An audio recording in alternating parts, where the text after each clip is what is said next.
Have you ever noticed your voice getting tired after just talking for a little while or singing a couple songs and that vocal fatigue kicks in? Vocal fatigue is a very common thing. However, it is not typical. Just because you use your voice a lot doesn't mean it needs to get tired. That is usually a sign that there's something else going on with your voice and that you're working harder than you need to.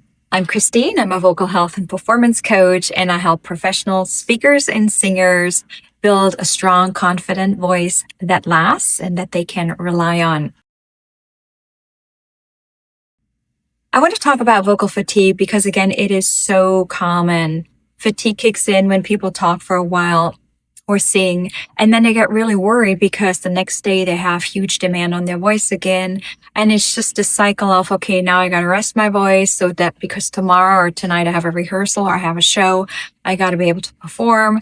I gotta rest my voice because otherwise my voice is just so tired. If that conversation is going on in your head, again, that is an indicator that your voice is working harder than it needs to. Vocal fatigue has to do with various components. It could be that either there's not enough breath support when you're speaking or singing, maybe your body's dehydrated, or maybe your body's just tired altogether.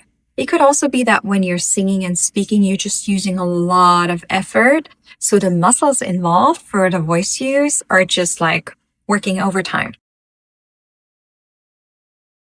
So what is something that you can do to get rid of the fatigue? Well, resting your voice, absolutely.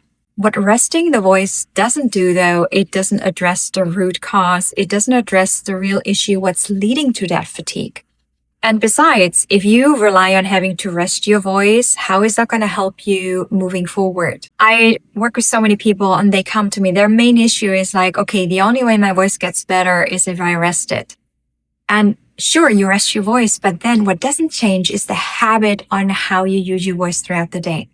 Again, if that's breathing, hydration, voice use in general, technique, any of those can affect it. And that's something you want to address in order to make the voice really sustainable. And that's where you're going to get the lasting results. So if you're interested, I have a vocal rescue guide, which has awesome tips in there on what you can do just to have those subtle triggers move away that make your voice a lot more sustainable and keep it healthy. And if you like this channel, follow me, subscribe, because I have a lot more voice tips coming your way.